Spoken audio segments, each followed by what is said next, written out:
And the Lord's Prayer for Christians, for the most part, is one of the most powerful and hopefully, as you've seen in the last couple months, profound prayers that we'll ever come across. Right runner-up to that is this prayer for the Jews. We could easily do an entire series on the Shema and how, for many Jews, they will pray this prayer in the morning, and they'll pray it at night every single day. So you might imagine if they're praying it that much, that it's a big deal and there's a lot to it. There is, and I would encourage you, go read about the Shema. Go read these scriptures that Jews use, in essence, for their, in a sense, Lord's Prayer, if you want to call it that. But it's their main prayer. It's great stuff. What it basically talks about is the Lord is one. There's only one God. There aren't any others. And when we follow the Lord, it requires some obedience too.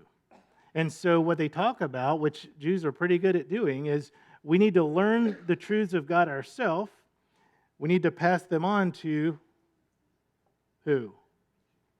Our children and others. So a part of their prayer is, don't forget, it's not just about you. You need to learn these. And it doesn't say, and let the church teach your children. It says, you need to teach your children. The church can be a resource. But y'all know, even when we redo all of our children's stuff, which I'm very excited, we're about to have Cameron and the kids' leadership are coming. We have new curriculum. The kids are going to have an hour. We obviously are going to have a brand new space for them. It's going to be awesome. But what can we do in 1 hour that you parents could do all week? So we are here to be a resource, but we're not here to be a substitute. So anyway, it's a great thing, great truths. We're not going to get into that. The one piece about that, the reason it's here, besides the transition from last week's conclusion of our Lord's Prayer study, is that we need to know that Jesus was very well aware of this prayer, of this truth, the Shema. I mean, he was Jewish. And if you grew up a Jew, you would know this stuff, period. Why does that matter? Well, when we turn to our passage for today in Luke 10, we find, and if you brought your Bibles, always turn to it. If you like to just listen, great. But again, that's why you have those notes to take home and think about. But in Luke chapter 10, we find that there is an expert of the law, which obviously means all this stuff he knew. Expert of the law isn't a lawyer in terms of politics. It's an expert in terms of Jewish law and the Old Testament law. In a sense, it would be like an expert in Christian law for us today, but we're talking about Jewish law. So this expert of the law is coming to confront Jesus, to test Jesus in a sense, because he doesn't believe the things that Jesus has said about himself. Now, what has Jesus said about himself so far? Well, a lot. I mean, at this point, Jesus is saying, I and the Father are one. He's in a sense, allowing people to worship him. I mean, he's doing things that the legal experts, the religious experts were starting to have a real problem with. And so one of them says, you know what? I've got all this. Let me go see if I can figure out how to prove that Jesus is a fake or a fraud. Now, before I move any further, how many times in our own lives has something happened, we don't really have faith in God, and we say, okay, God, I want to know for sure. God, if you'll do this, or God, I have these questions. God, prove yourself to me, and then I'll believe. I want to stop there. I want you to see, because this is important. This guy's coming with an antagonist mindset, and who's he talking to? He's talking to an enfleshment of God. Now, let's think about that. He doesn't believe it, but he's coming with an antagonistic mindset to God. And before we think that's crazy, who else has done that in this room? You're all liars, and you know it. We all do this. We get hurt, we get mad, we got money problems, financial problems, marriage problems, job problems, whatever it is, and we get antagonistic towards not the situation. A lot of times, if we are people of faith, we get mad at God. And so, God, you answer my questions. God, you prove yourself to me. And what I want us to see, well, there are several things, which is why I got 800 pages of sermon notes today. But The first thing I want us to notice is, what is Jesus' response to this man who has the very worst of interests in mind? I mean, his point is to shame and humiliate Jesus. That's his goal here. His point is not to have an uplifting, good conversation about potential theology, right? He's trying to put God in God's place, or in this sense, he's trying to show Jesus up and put Jesus in his place. How does God react to people like that? So, let's read it. In Luke 10, verse 25, an expert, a legal expert, and remember, legal means a religious expert. He stood up to test Jesus. Now, that word test means to somehow make Jesus justify himself, to make Jesus prove that all this stuff Jesus has been saying about God and God's nature and Jesus himself is true. In other words, he'd had enough of it. Teacher, he said, what must I do to gain eternal life? We always ask our questions as if we're so smart. It's like whenever anybody says, well, can God create a rock that God can't lift? I am so smart because I came up with a question like that. Look, just because you can ask a question doesn't make you smart. If you can answer it, that helps you be smarter. Have you noticed that? People who ask questions it doesn't make you smart, it just means, great, you got a question. Okay. Anyway, so he asks a question, thinking that in and of itself is going to make his point and put Jesus in his place. Jesus replies. Now, do you think Jesus had an answer? Wait, who is Jesus? Yeah, so he probably had an answer, but notice, and a lot of us literally struggle because why can't Jesus just tell us the answer? Y'all ever said that? Just say it, Jesus. And he's like, let me ask you a question. And I when I meet with you, I try really hard to do that. Many of you know I've worked on being a professional coach for many years, and what all these years of coaching tell you, and money and study and all this stuff, you get down to it, and when they give you the plaque on the wall, it basically says, you learned how to ask a good question. Well, honestly, you learned that from Jesus. It is so rare that Jesus says, okay, I'm just going to tell you the answer. How come do you think that is? Why is that? He makes you think.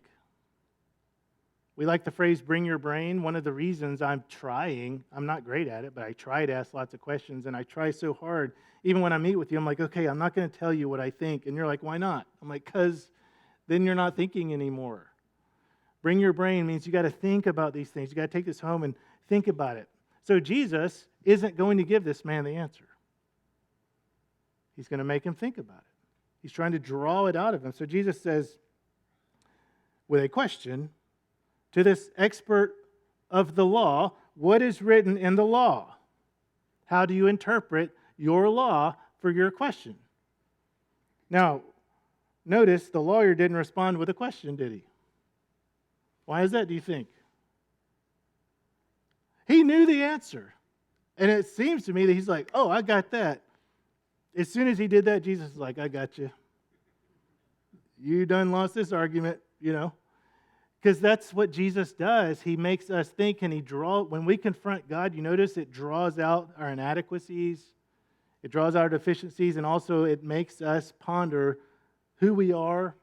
Anyway, so he responds right away. He knows all this stuff, not realizing that he's the one who's now being tested.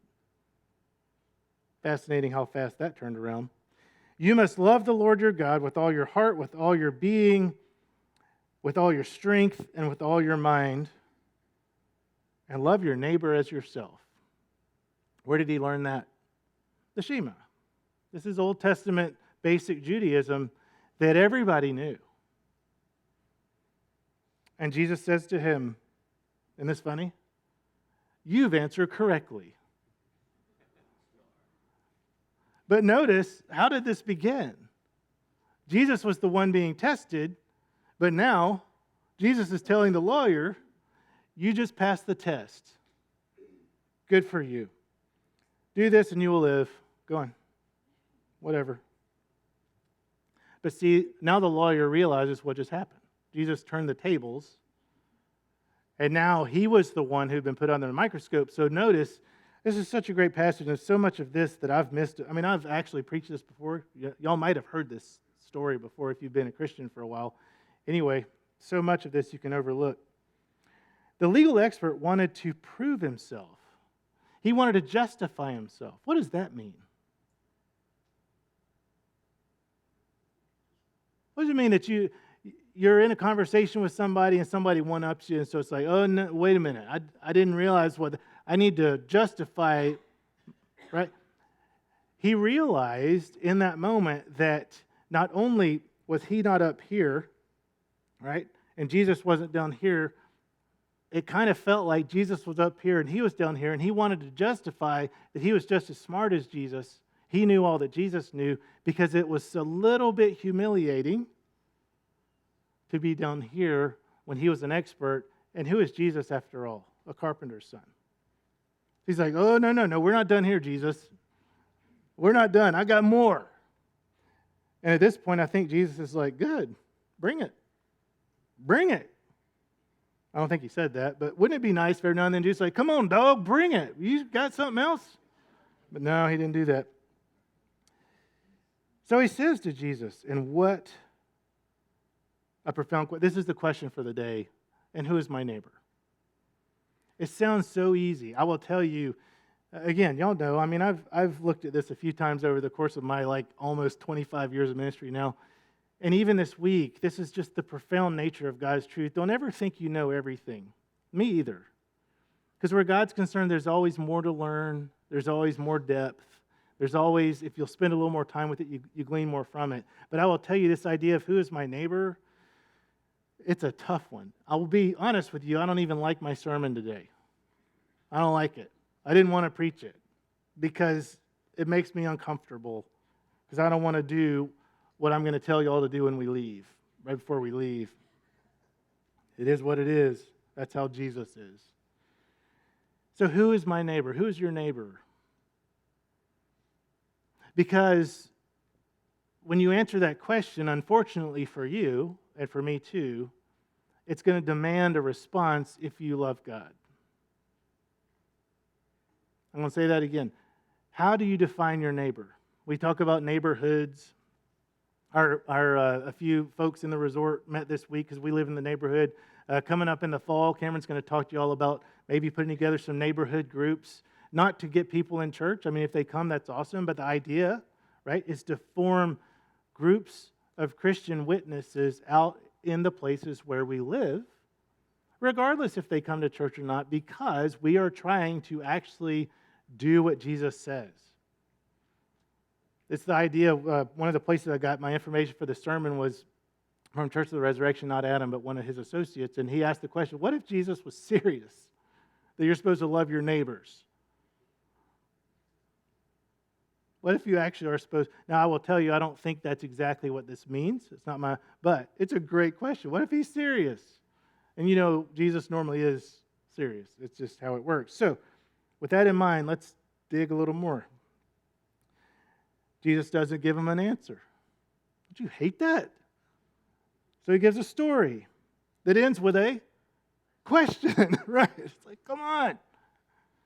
Nope, you got to bring your brain when you meet Jesus. He ain't going to give it to you.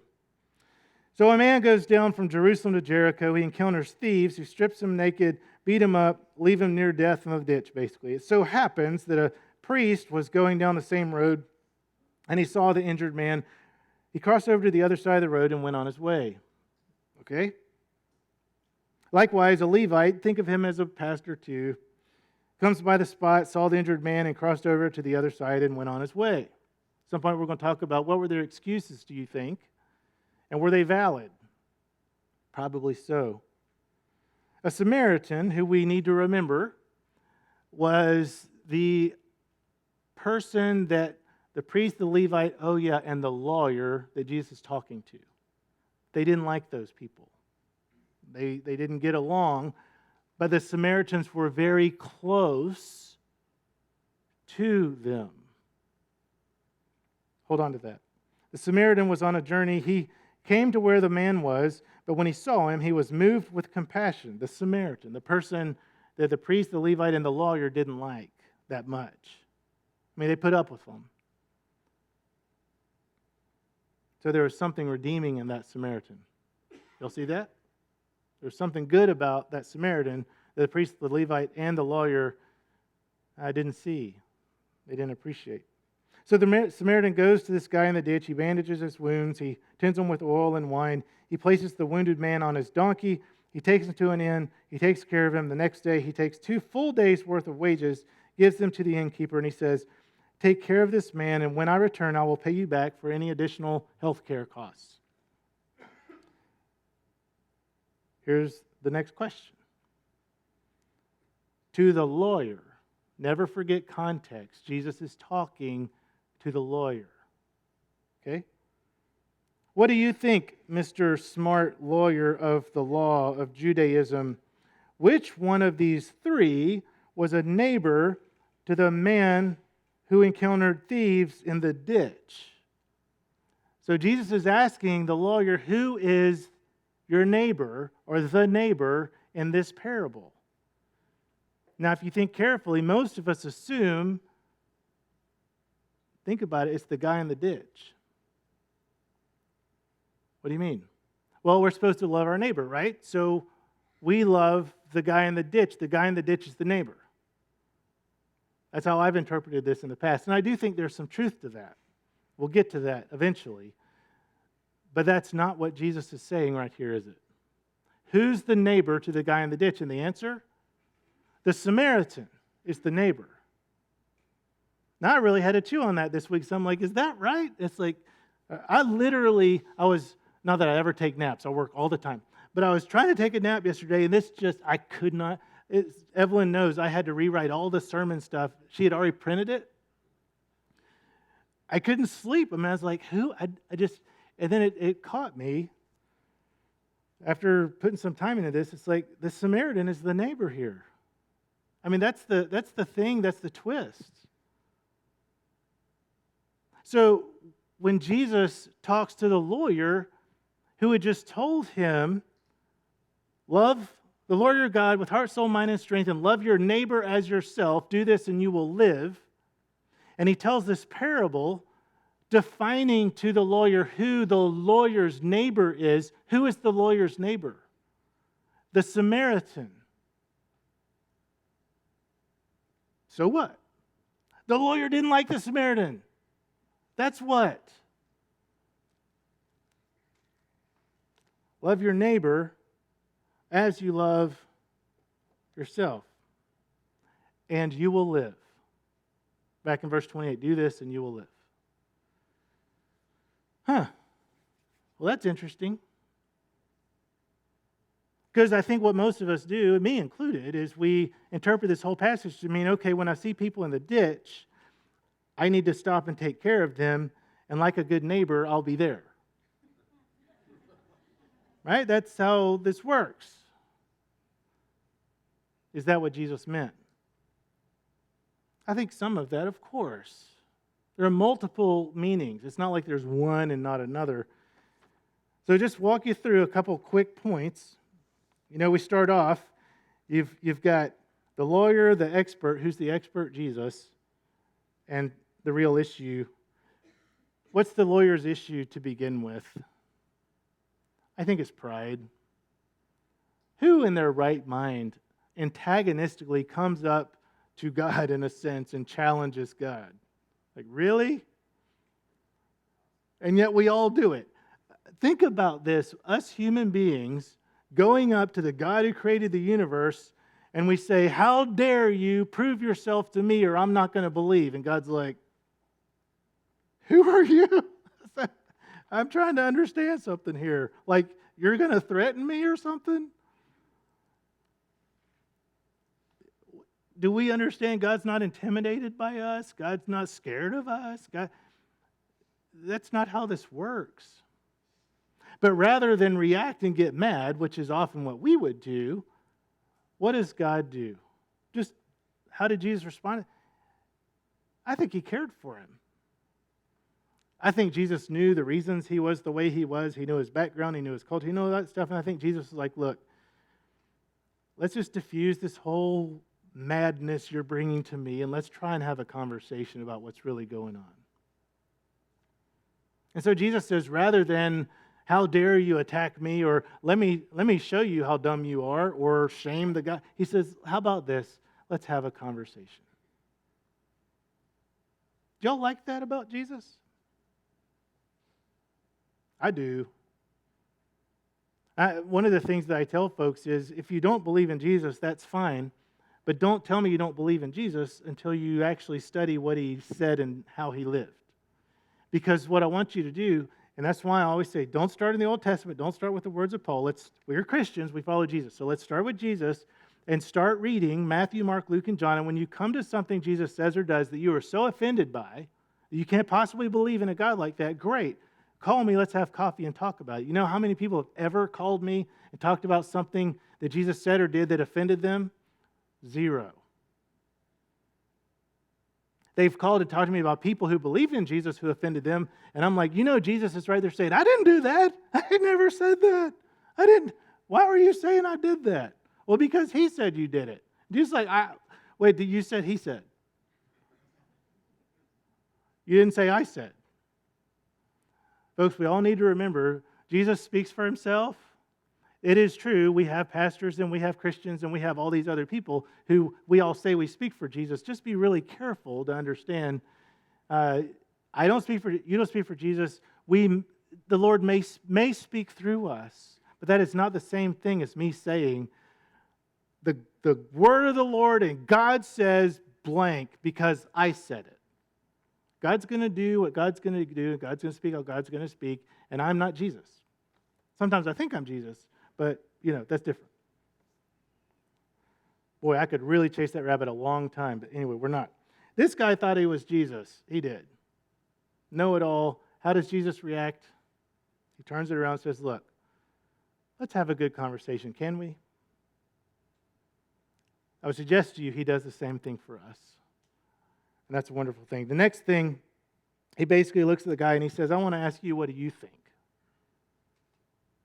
That's the thing God always does with us as well. It's not enough to just say, I believe. God's like, I want to know what you think about this. Why? Because your thinking about faith is what forms your faith. It is not enough to just say, well, I just believe. Well, it is enough as long as your life's going fine. When that's not enough is when the bottom drops out of your life, you lose something important, somebody dies, things don't work out the way you thought, and then all of a sudden, you're using phrases like, well, God had a reason, God's in control, but to be honest, I'm so mad at God that God did this to me.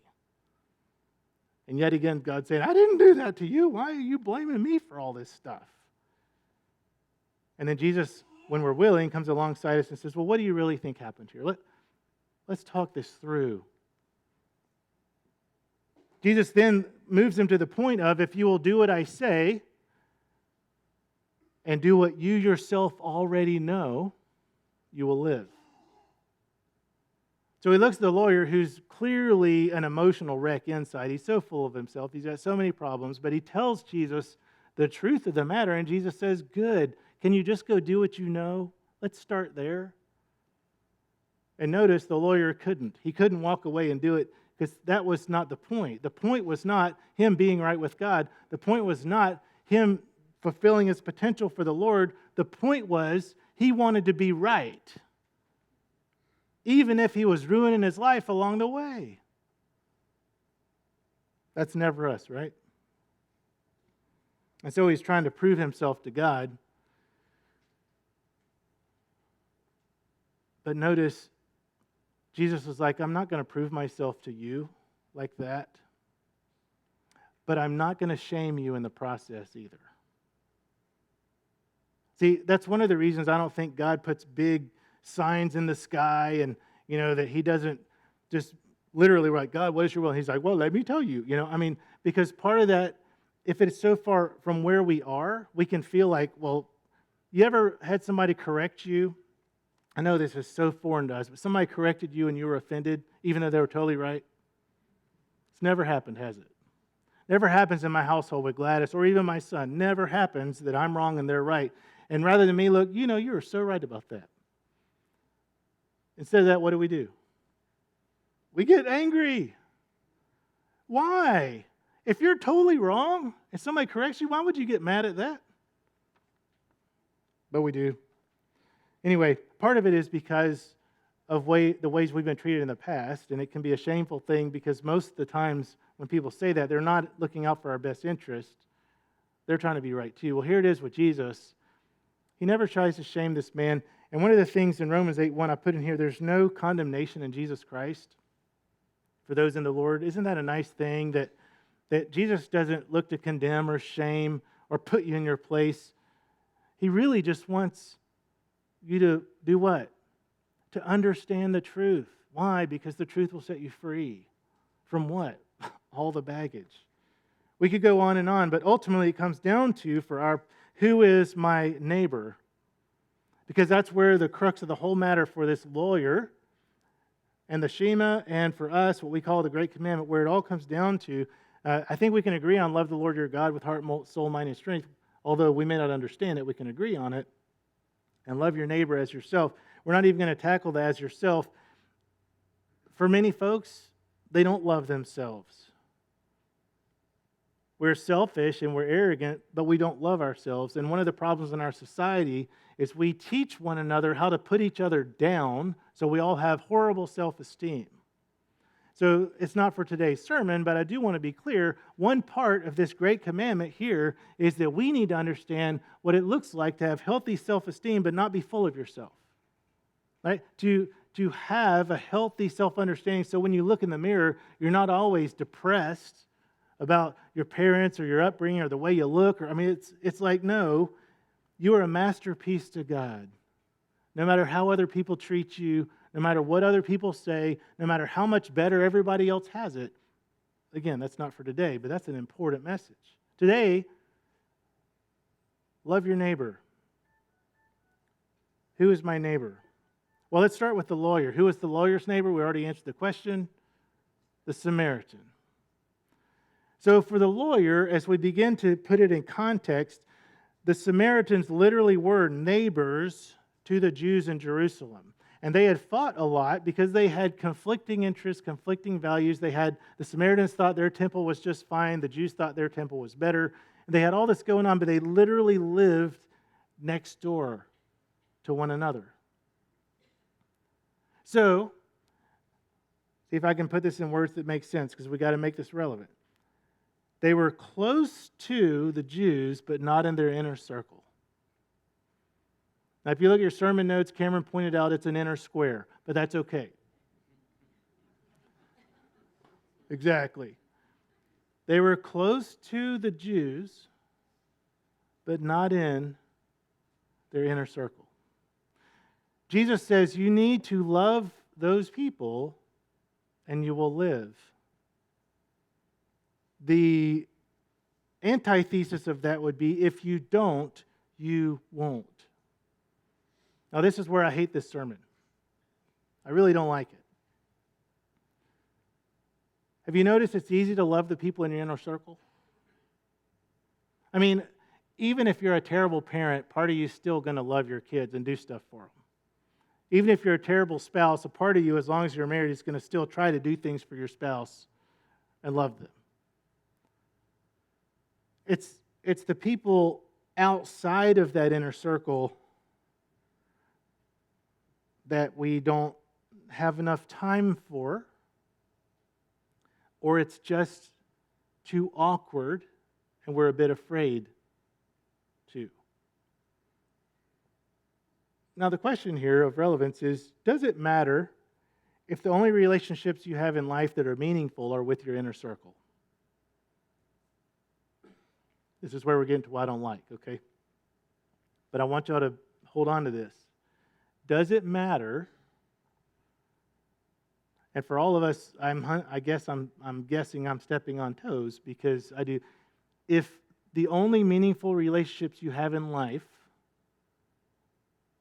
are basically within your inner circle. The scriptures are very, very clear that it does matter. That if the only relationships you have in all of your life are the people in this very small, meaningful relationships. I'm not talking about you got a coworker and you just work with. I'm talking about people you are willing to sacrifice for, people you're willing to, even though you're afraid because you're so introverted, it's just too uncomfortable, I get some of that, or whatever reason, if you don't have those relationships, the scriptures tell us a part of your life will be missing. Love your neighbor as you love yourself, and you will live. What does that mean? Well, the first thing is to just understand biblically, neighbor is not your children, and neighbor is not your spouse, and neighbor is not even your best friends. Those people are easy to love.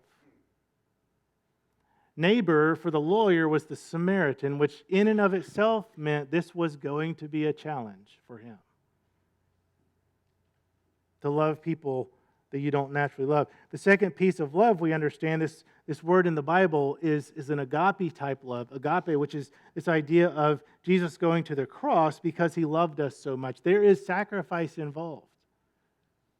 There is awkwardness involved. Sometimes there's pain and suffering and betrayal involved in this type of love. Again, who are we for neighbor, whoever that is? But clearly, it's an important concept. And finally, before I get to the punchline, when we figure out who neighbor is, and when we figure out biblically, Jesus says you must love those types of people, we also have to go back. We can go back to the priest and Levite and think, what was going on in those days that they would just walk by the guy that they saw dying in the ditch? Well, culturally, there would be people who would, in a sense, hurt themselves and roll into a ditch. And then when somebody stopped to help, their three friends would come out and they would rob you. And it was very much a scary thing to stop and help somebody like that. It would be the equivalent today if somebody's just walking down the road and they're like, give me a ride.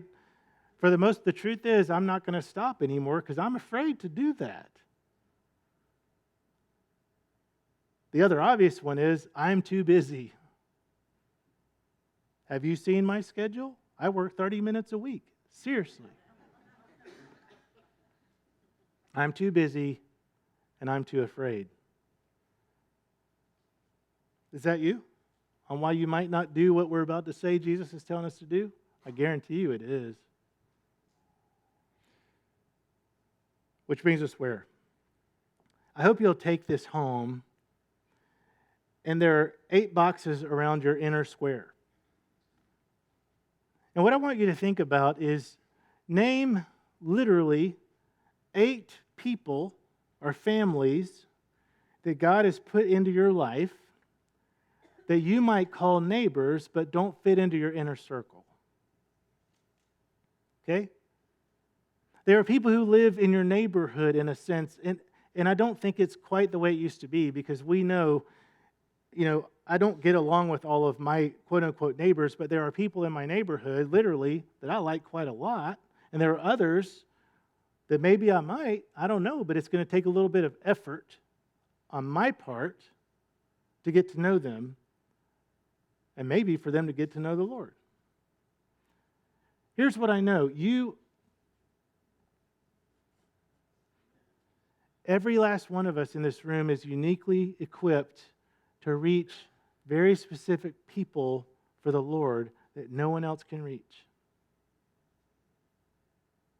They're not people in your inner circle, but they are people when you think about they're close to you. They're close enough to you that you could invite them over to your house to watch a game and say, hey, as part of this, I just want to share with you my story about Jesus. Maybe that's too much for you because it's awkward. Makes you afraid. What would they do? Well, what would they do? I don't know. Maybe it would be something that as you think about who these people are, not in your inner circle, but they're close to you, you think about, I can tell they don't have a church home. I can tell there's something inside of them that is broken and they need someone to walk alongside of them. And there's a part of you that doesn't want to because a part of you doesn't like them. You ever been friends with somebody that you actually didn't like a whole lot? I have, and I will tell you, it was amazing because after some time, I actually kind of liked them. By the way, that's all of y'all. Just say it. And that's how y'all are. I mean, that's how this works. But it doesn't mean you're going to be best friends with all these people, but it does mean that when Jesus says, love your neighbor as you love yourself, he expects us to think carefully about who our neighbors are, and that we intentionally get past the I'm too busy and I'm too afraid to find ways, here we go, to meet them where they are, right, with who the person of Jesus is. If you're like, I don't know how to do that, here we've hired this guy.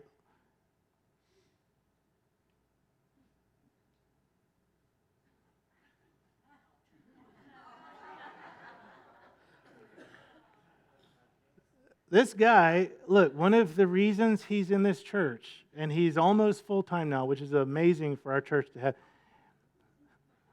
That is a funny picture. Okay, take that down. I lost the whole message is over now. But here's what I want y'all to hear for now. We absolutely are going to be, the point of this series, we're calling it The Art of Neighboring. It wasn't my idea, but anyway, as we move into the fall, we want to equip you and encourage you to start thinking about what we're going to call bridge events, but ways that you can open up your home to the people close to you that you would call neighbor, to a world that they could appreciate, a ball game, I don't know, a barbecue, but that with Cameron's help, if you're willing to do this, you can go talk to him and say, I think I want to do this. Give me some tools or resources that allow me to at least expose them a little bit to God in the church, but at the same time to help it not be so awkward. I want to do this, but I don't know what to do. Well, you have, as one of your ministers in this church, someone who is almost full-time devoted to helping you do that. And the point I want to be very clear is not to get them in this church. If they came, great, wonderful. But when you think about what Jesus cared about the most, let's just get right down to it. It is helping find the one lost sheep for God. What Jesus cared about the most is the same thing we're going to care about the most when we're on our deathbeds. It's not going to be all the money we make or the game we watch together. It's going to be, right? Have I loved the Lord my God with my heart, soul, mind, and strength? And then we're going to care about, have I loved other people as I love myself? Because you're going to know if those people are around your bed if you're by yourself. The quality of our lives, you talk about the point of relevance for all this. Let's be very clear. The quality of your life will never be better than the quality of your relationships with other people. I can add, and your relationship to God. That's what the Great Commandment is all about. You will never, if you're married, you know this is true.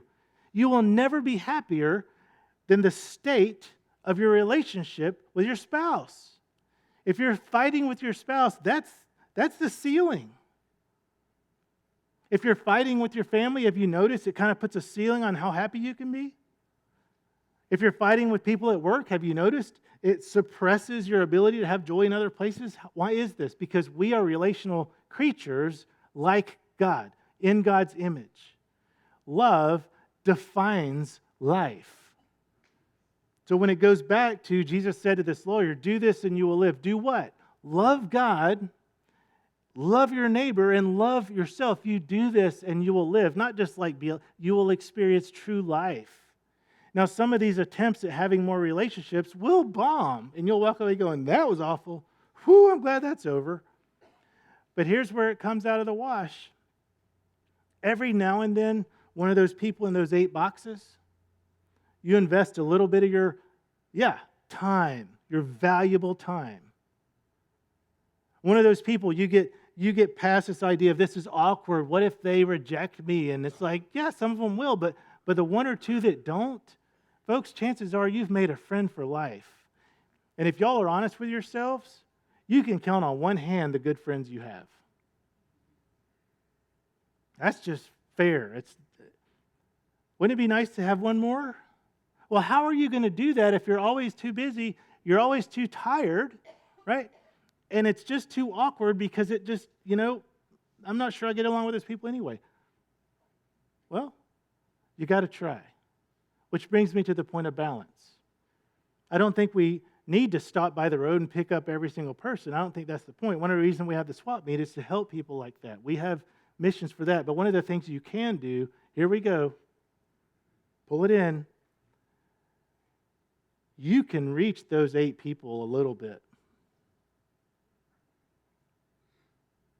You can. Some of them will reject you, but I guarantee you a few of them won't. And for the few of them that don't, and they allow you to walk alongside them a little bit in their walk with Christ, and somehow you can have a little conversation about God with them, and all of a sudden their eyes open just a little bit more of, maybe this God stuff isn't so bad. Maybe this church stuff isn't so awful. You know that feeling you have when your heart is strangely warm? You know the feeling you have when you walk right with the Lord? It's like life's just a little bit better. Are you telling me those 8 people don't need that too?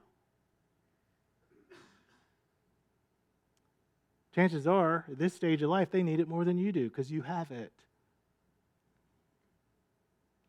Who's your neighbor?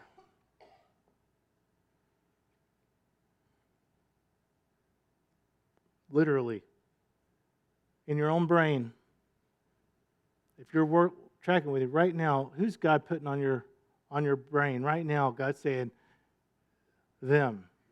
You need to spend a little more time with them. Here's what I know.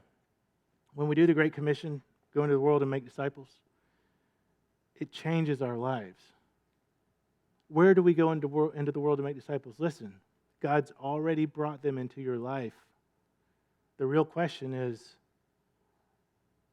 are you willing to go where they are and help bring them where Jesus is? Do this, Jesus says, and you will live. Let's pray. Lord, thank you so much for today. For me too, where my introvertedness comes out. Lord, it's awkward, and we know you call us to go into all the world. I pray for myself, for all of us here, that we might have just a little more understanding and wisdom and how to move forward and reach people for you. And Lord, we pray for Cameron that he be a resource we need that can help us bridge that gap, and that our church would be a resource for us to literally go out into the community, into the world where we live, and be your faithful witnesses and bring light to those who are living in darkness, your light. For those worshiping online, for those who are here, I do pray that we might experience your peace, which surpasses all comprehension. For those we love who aren't with us, that they also might know your love, your mercy, and grace. Lord, may we know that height and that depth, the width and the breadth of your love for us as we go into the world and follow as you lead us. In the name of the Father, the Son, and the Holy Spirit. Amen. Thank you all so much for coming today. I really appreciate it. Before you leave, please stand up and shake somebody's hand and say thanks for coming. And we'll see you all next Sunday, 11 o'clock.